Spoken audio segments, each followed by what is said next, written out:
llamo Paulina Ferrer y soy historiadora del arte. Este es el vídeo número 12 del ciclo dedicado a la Catedral de Ávila. Ahora acabamos de entrar en la que actualmente es la sacristía de la catedral, pero también tuvo un cambio de uso, puesto que fue sala capitular. Y ahora le llamamos la sala, la sacristía de los comuneros, porque en esta sala se hizo la primera reunión de la Junta de Comuneros en Ávila. Bien, también se le llama Capilla de San Bartolomé, teniendo su retablo dedicado a San Bartolomé. Retablo que en un principio no estaba situado en este lugar. Vamos a hablar ahora mismo como estamos hablando en los otros casos, de la arquitectura de esta sala. Pues esta sala forma parte del complejo de las anteriores que vimos en el otro vídeo, salas que son del románico más tardío, apuntando ya hacia el gótico, construidas en el siglo XIII. Estamos ante un impresionante ejemplo de bóveda ochavada, un octógono regular, o sea, una planta cuadrada que pasa del cuadrado al octógono.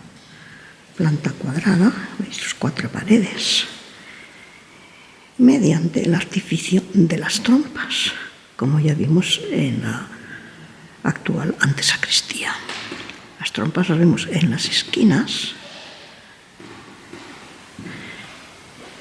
y pasa de tener 4 lados a 8 lados.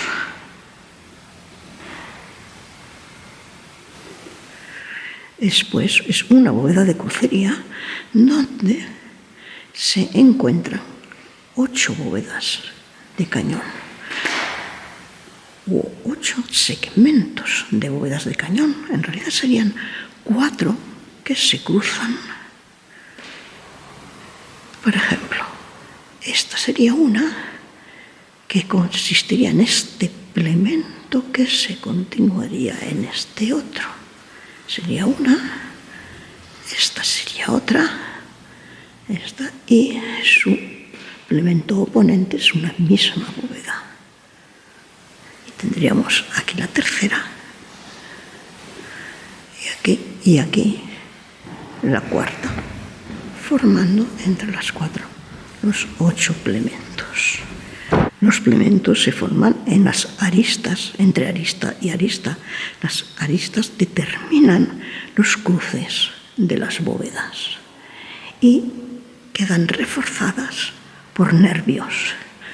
Nervios que apoyan, no llegan a apoyar ni siquiera en ménsulas, sino que surgen de una cornisa. Sería una cornisa de imposta, pues de ellas arrancan los arcos. La imposta es el lugar donde arrancan un arco o una bóveda. Os voy a mostrar lo que es una trompa sencilla, que era ya lo vimos en el otro vídeo. Esta es una trompa sencilla. ¿Veis? Pasa del ángulo de la pared, de las 2 paredes, se crea una pared intermedia entre esta y esta, gracias al arco que se coloca a 45 grados, y por una magnífica obra de cantería sostenemos unas cortes radiales de cada sillar, y sobre ellos, sobre el arco, se crea este muro. Ahora vamos a compararlas con estas que son más complejas. Vemos aquí dos paredes, el ángulo, que forman las dos paredes, el arco que se levanta, en este caso es un arco apuntado, en el otro es un arco de medio punto, pero fijáis que el espacio se crea de otra manera. No es una obra de cantería formando una superficie troncocónica. Recordémosla aquí, ¿veis? Una superficie troncocónica. En cambio aquí lo que se constituye tras este arco es una bóveda de crucería también, con dos plementos y un nervio en la arista que va de la clave del arco a su fin, en una especie, podríamos decir, de ménsula. No es exactamente eso, pero bueno, es la cornisa de imposta. Así tenemos constituida la bóveda con esas 4 bóvedas que se crucen para formar los 8 plementos, y a su vez en cada trompa tenemos otro cruce de bóvedas de cañón ligeramente apuntado con 2 plementos en cada una, lo que conforma también una riqueza de formas, una riqueza geométrica que, aparte de tener su función constructiva, es, digamos, algo que anima el aspecto, anima su construcción, su composición, ¿no? Y pasa de ser una obra de ingeniería a ser también una obra artística, una obra pues que nos impacta por su belleza y por esa complejidad muy bien resuelta para conseguir su función sustentante. Aparte, tenemos también en cada trompa, ya como ornamento, unos arcos gemelos a un lado, unos arcos ciegos, arcos en ojiva, angelinos le llaman a este tipo de arcos geminados, que otorgan también una belleza, una riqueza al conjunto. Además, queda también enriquecido por estos ventanales, de los que solamente este, que da al claustro, ha quedado abierto, ha quedado con luz, puesto que en las sucesivas transformaciones se cegaron y se ocuparon con estos relieves que ya en su momento se explicarán. Este recinto fue fechado en 1307. Sin embargo, en posteriores investigaciones parece ser que es anterior, que estaríamos en a principios de la segunda mitad del siglo XIII. Posiblemente sería hacia 1250 o 60. Hay una documentación de un entierro en 1244, con lo que retrasaría bastante la fecha. Y entonces cabe atribuírsela, y sería su obra maestra, al maestro de la catedral por estas fechas, por la segunda mitad del siglo XIII, don Barón, del que ya vimos que también se le atribuye la que es ahora antesacristía, lo que era la capilla del tesoro, que ya hemos visto antes, también con bóveda sobre trompas. Es muy interesante observar, como ya hemos visto en otras bóvedas de este tipo de crucería, observar las hiladas en diferentes direcciones de los sillares. En este caso hay variación de unos plementos a otros, puesto, por ejemplo, esto es más habitual, es el tipo de hilada más habitual en dirección longitudinal al cañón de la bóveda que cruza. En cambio, estos aquí hacen unas diferencias, por ejemplo, en lo que se llaman los sálmeres, o las enjutas, perdón, que son en las esquinas, digamos, y aquí contrarían esa dirección de la bóveda. En vez de ser en su longitud es atravesando, transversal, y estas otras en espina de pescado. O sea que fijaos, aquí los artífices, los canteros, han querido hacer una variedad, no sé si por algún tipo de necesidad o por algún tipo de restauración o de arreglos. Fijaos la diferencia constructiva de la cantería, y estas otras divergiendo. Y en la clave es muy interesante, porque a ver si puedo acercar. Fijaos las cabezas que tiene al inicio de los plebentos, de unas esculturas bellísimas, unas cabezas bellísimas, de esculturas que se dicen mateanas, porque recuerdan las del maestro Mateo, el famoso maestro del Pórtico de la Gloria. Decía que es muy interesante observar en la clave estas cabezas de carácter mateano en referencia al maestro Mateo del Pórtico de la Gloria. Estamos en esta época, incluso podrían ser hasta anteriores a la construcción y luego reaprovechadas a la construcción de la bóveda, quizá de finales del siglo XII, principios del siglo XIII, y son del estilo del maestro Mateo. También se observan unas cabezas preciosas, cabezas de querubines. Todo esto dorado, ya digo, es posterior. Toda esta policromía es del siglo XVI. Aunque la policromía de las cabezas podría ser original de su época, o quizá remozada en el siglo XVI, pero manteniendo la originalidad. Si las comparamos con las del Pórtico de la Gloria, tienen mucha similitud también en la policromía.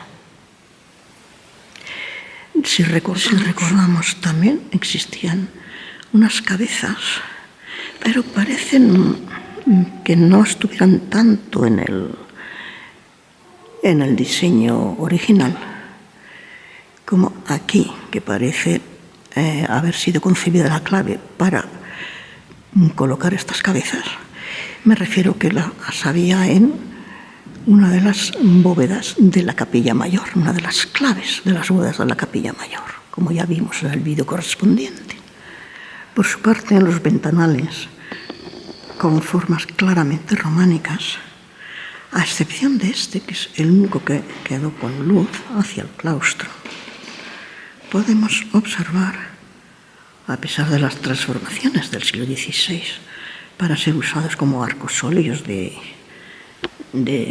relieves escultóricos, podemos observar cómo contienen una bífora, probablemente con un parteluz, o sea, una bífora, dos arcos, tiene 3 arquivoltas, como veis, las 3 arquivoltas, esas 3 arquivoltas de medio punto, y en lo que sería el tímpano, entre los capiteles de imposta y la primera arquivolta, se ven 2 arquillos que debían de ser posiblemente bíforas, o sea, unas ventanas geminadas, unos ventanales geminados con 2, que serían los 2 arcos, y tendrían en el centro un parteluz, ¿no? Que ahora, pues ya claro, se colocan los relieves del siglo XVI y desaparece esa configuración, pero quedan los arquillos. Podemos ver en esto Aquí también, en el Calvario, detrás de Cristo, donde iría el palo de la cruz, el palo vertical, iría el parteluz.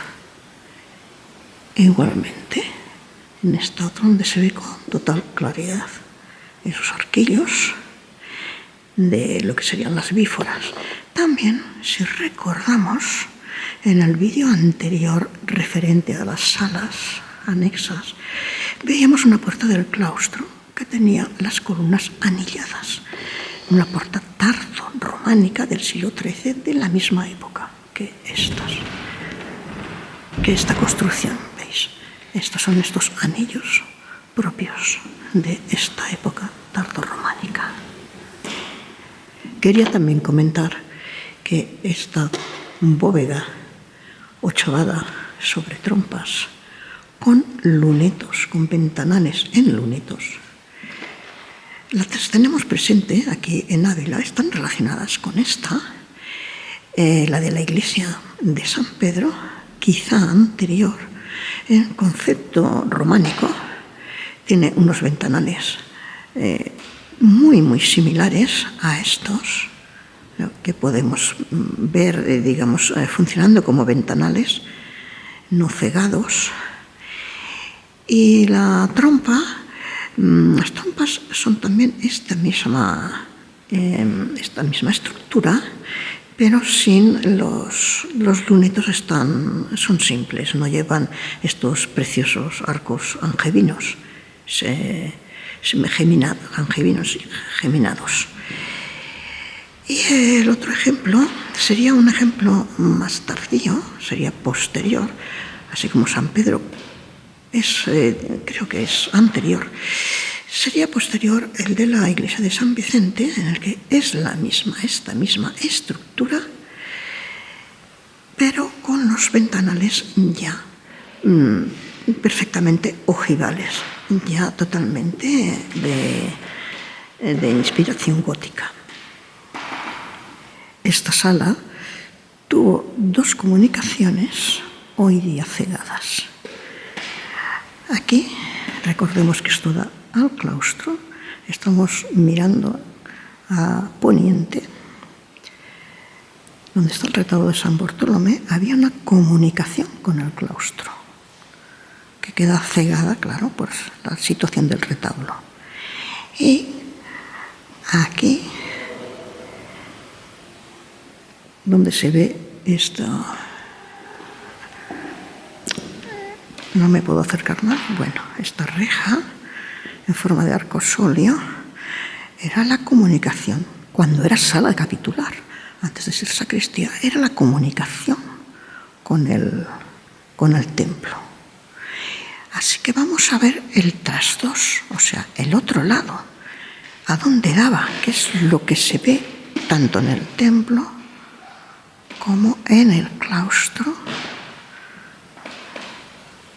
Ya digo, la comunicación que había antes de colocar este retablo. Porque, para situarnos, diremos, estamos entre el crucero de la catedral, que vendría aquí, y aquí detrás estaría la capilla de Valderrábanos en la nave, en el muro sur de la nave baja del crucero. Aquí, ya he dicho, está el claustro, digamos que estaríamos mirando hacia la galería sur del claustro. Y aquí, este acceso que sí vemos, está dando hacia la siguiente sala, que explicaremos, la que fue sala de librería. Y después nos dirigimos hacia el templo. Estamos pasando por la actual antesacristía, capilla del tesoro. Me vuelvo para mostrar, fijaos, esta es la portada que se le hizo, la entrada sencilla, un medio punto, que se hizo para comunicar la antigua sacristía o la antesacristía con la sala capitular cuando se convirtió en sacristía. Así que seguimos hacia el templo a ver cómo era el acceso, dónde quedó cegado el acceso.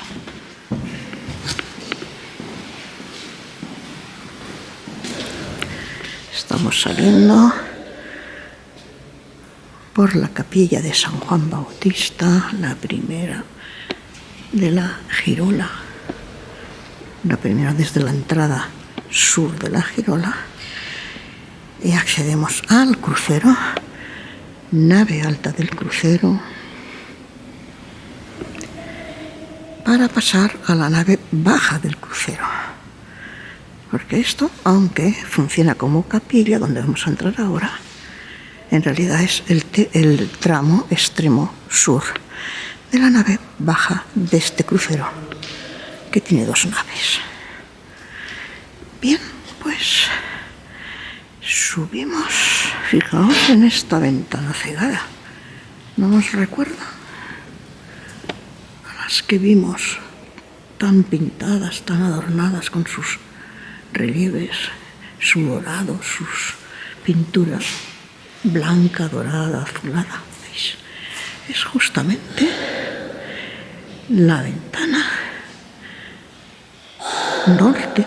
Aquí es sur, claro, estamos al otro lado, es el trastos de la ventana que daría a esta nave del crucero. Y aquí, entre este enterramiento y el retablo, este retablo renacentista, con Calvario, San Sebastián, San Pedro y San Pablo, observamos aquí, en la sillería, cómo está cegado. No hay continuación de este sillar a este, ¿veis? Está roto aquí. Pues este es la puerta o el tránsito cegado que tenía la sala capitular al templo, bajo su ventanal.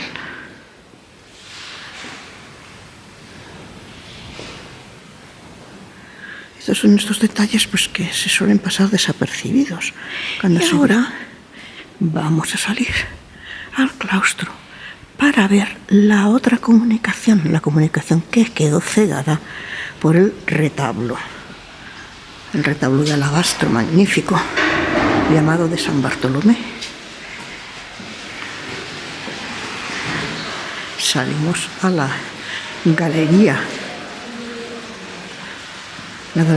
oriental del claustro y nos encontramos con este arco tapiado, un arco apuntado de un gótico temprano, correspondiente a la época en que se hace la sala capitular, actualmente sacristía. Vemos. Y ahora vamos a entrar y vamos a ver la correspondencia. Vamos a entrar por esta, que es una puerta que da a la próxima sala que vamos a explicar, a la sala de la librería, una puerta renacentista con arco carpanel. Entramos por aquí. ¿Veis? Esta es la sala que vamos a explicar ahora. La librería, magnífica sala, que fue librería de la catedral, y esta también preciosa portada plateresca que nos da a la sala de la que hemos estado hablando largo rato, la sala capitular, actual sacristía. Y efectivamente vemos el retablo llamado de San Bartolomé,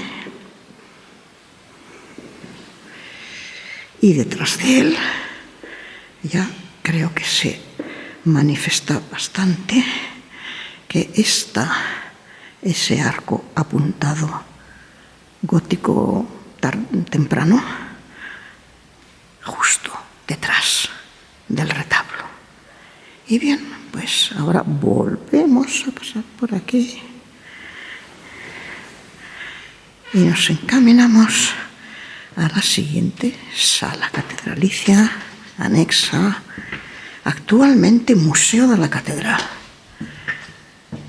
Y primitiva en su origen, librería.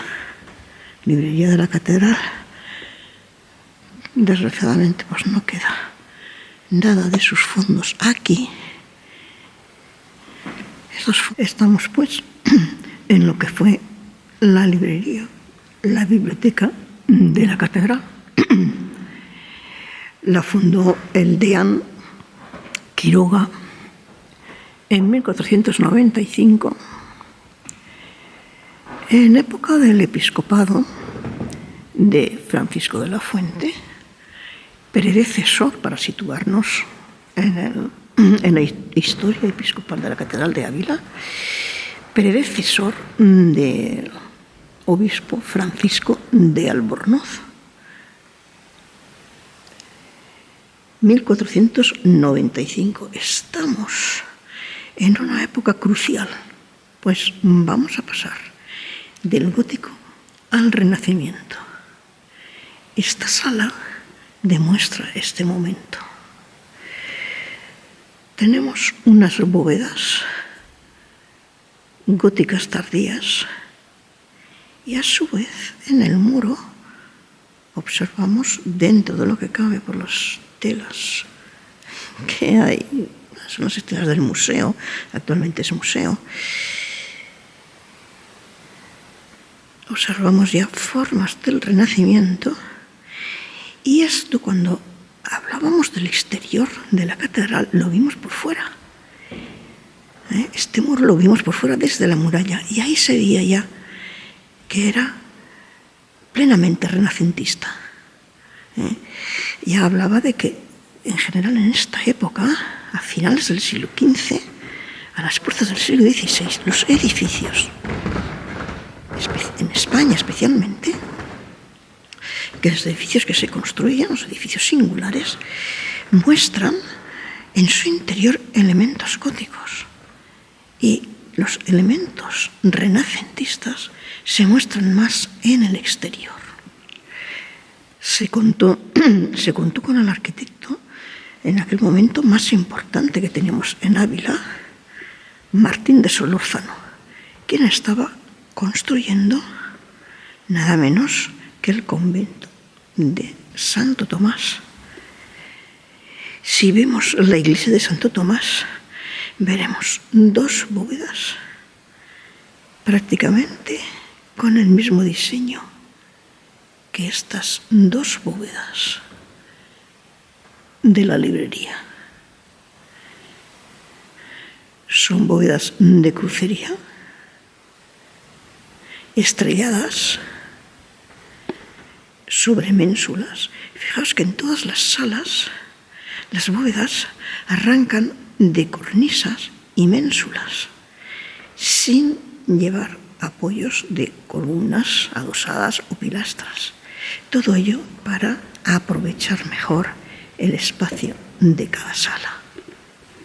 Cuando Martín de Solórzano es contratado como maestro mayor de las catedrales de Salamanca y de Coria, deja la obra en manos de su hijo Juan de Solórzano y del cantero Pedro de Rasines, quienes acaban la obra en 1499, cumpliendo perfectamente la demanda que se hacía en el contrato de la obra. La sala se estructura con 4 arcos formeros, o sea, los laterales, y 3 arcos fajones, los transversales. Entre los 3 fajones y los 4 formeros se desarrollan las bóvedas. Son bóvedas de crucería formando estrellas. En realidad son una conjunción de terceletes que parten de las claves, y al ser las bóvedas bastante apaisadas, la estrella, que son de 8 puntas, tienen una gran diferencia. las puntas, digamos, longitudinales que van a las esquinas, con las puntas transversales que van a las claves de los arcos, tanto los de los fajones como de los formeros. Las puntas que van a las ménsulas pues están bastante más desarrolladas y por su tamaño, y llevan 2 plementos, cada una. Y las que van a las claves de los formeros y de los fajones, las claves de los arcos, llevan solo un plemento, son más pequeñas. Y ahora quiero explicar un concepto, porque estas bóvedas, ¿qué las distingue de bóvedas de un gótico más pleno, ¿no? Digamos, es porque aquí estamos ya a las puertas del Renacimiento. Pues vamos a ver, si observamos, al natural se observa mejor, Eso es un poquito difícil de explicar. Serían bóvedas de crucería y formarían aristas, las cuales están reforzadas, como ya las hemos visto en muchas otras anteriores a estas, están reforzadas por nervios. Si se quitaran estos nervios, observaríamos que las aristas son muy poco anguladas, muy endebles, digamos, porque la bóveda es casi una bóveda hemisférica, cortada por 4 planos, los planos que marcan los arcos formeros y fajones. Y es como si fuera una esfera que está cortada por estos 4 planos. Esto se llama bóvedas vaídas y son propias a partir del Renacimiento. Pero al colocar las nervaduras adquieren una forma más que aparenta más a forma gótica. Luego también lo da estos fajones apuntados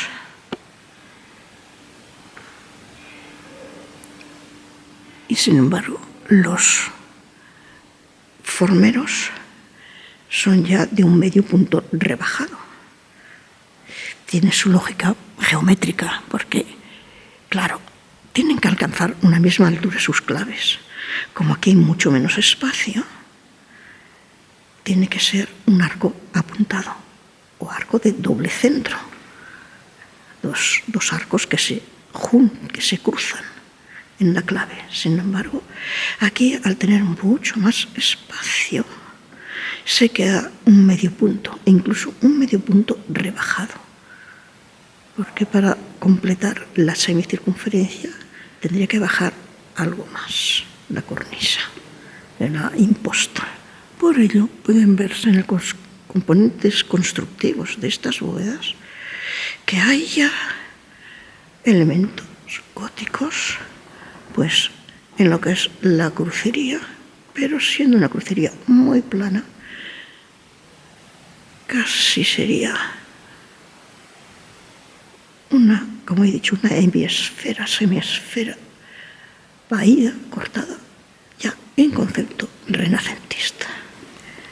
Observemos en esta sala la gran altura, la longitud, o sea, la capacidad que tiene como aquello a lo que estaba destinada, a ser una contenedora de libros. Pasó a ser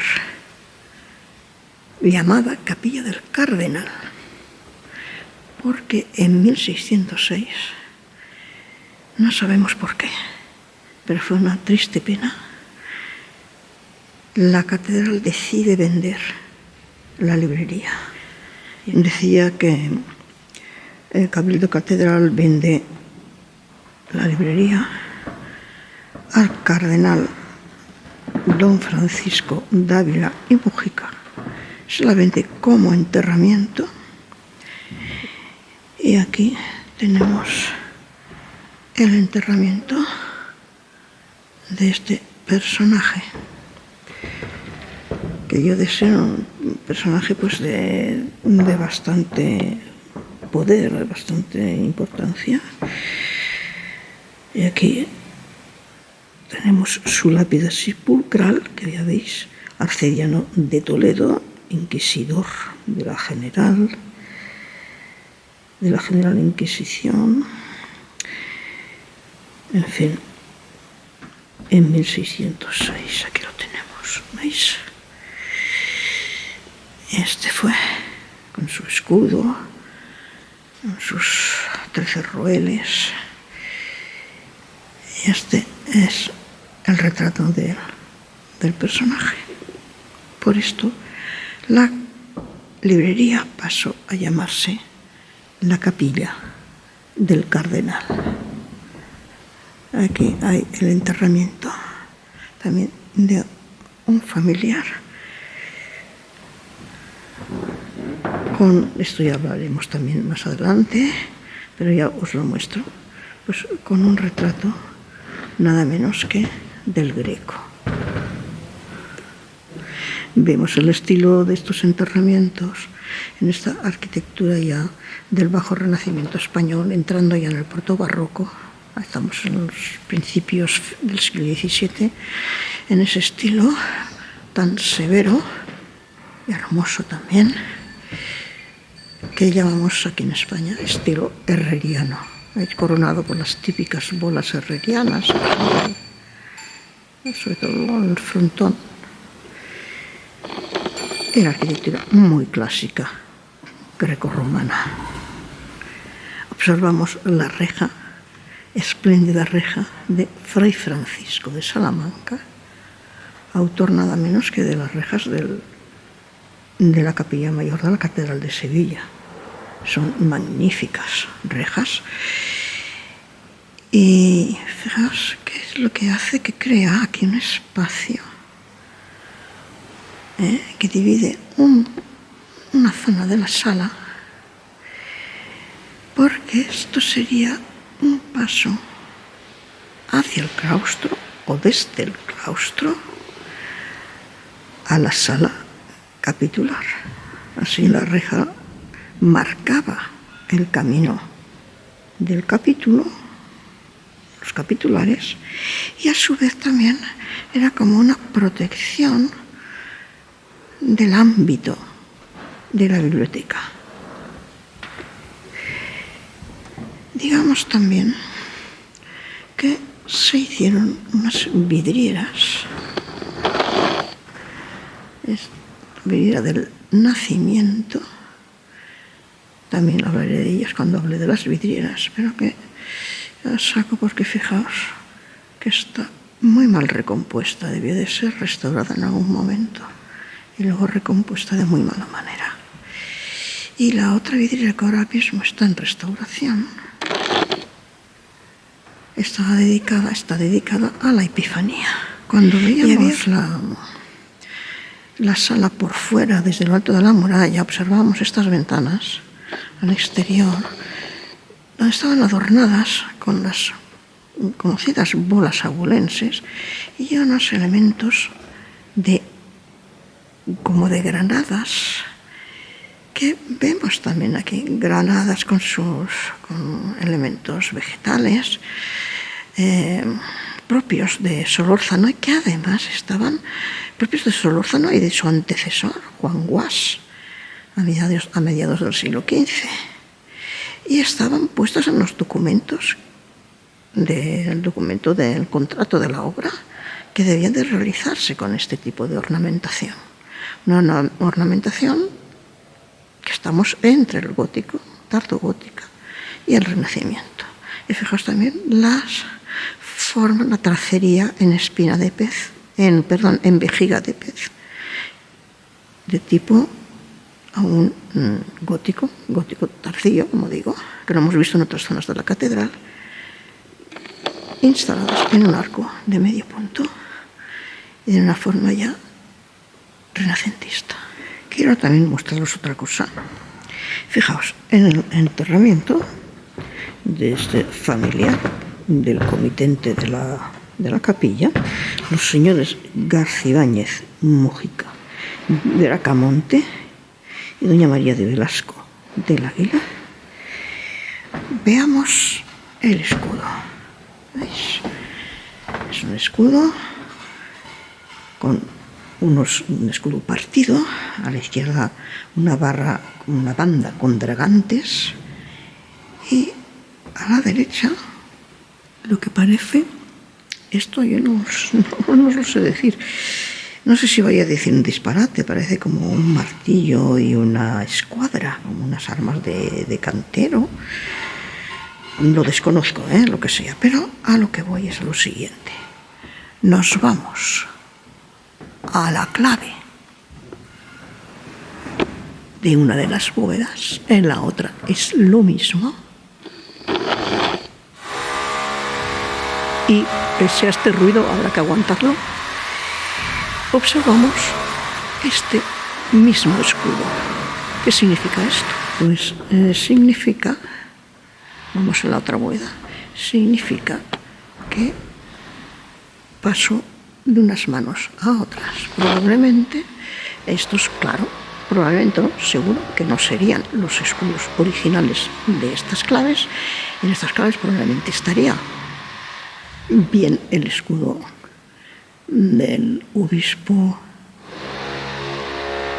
Francisco de la Fuente, bien del deán Quiroga, bien de la catedral, como diciendo quiénes fueron los fundadores de la librería. Cuando esto pasa, y ya para despedir este vídeo, quiero mostraros, fijaos, en la línea de imposta que va sobre los... Pasamos debajo de la reja, la línea de imposta recorre toda la sala, le hace el recorrido entero a la sala, y observad cómo hay escritas unas palabras en letras romanas y que afortunadamente se ha mantenido, porque esto es original de cuando se hizo como librería, a pesar de los diversos destinos que ha tenido en manos de poder del cardenal Dávila Mújica, actualmente como museo de la catedral, pues se ha conservado.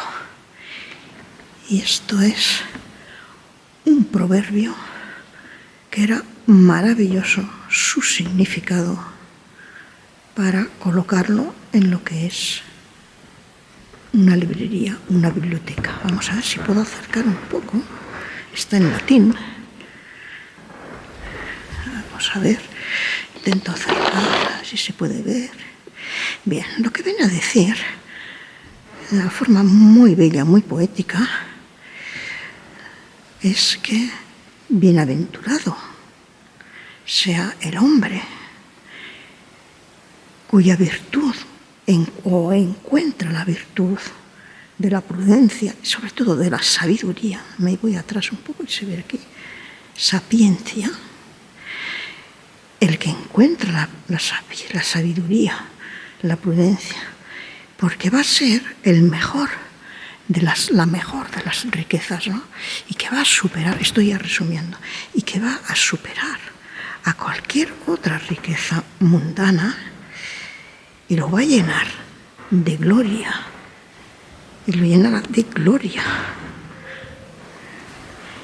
de belleza. Aquí es donde acaba, ¿eh? Aquí donde empieza. Beatus, bienaventurado el hombre que inventa, o sea, que descubre, que encuentra la sabiduría.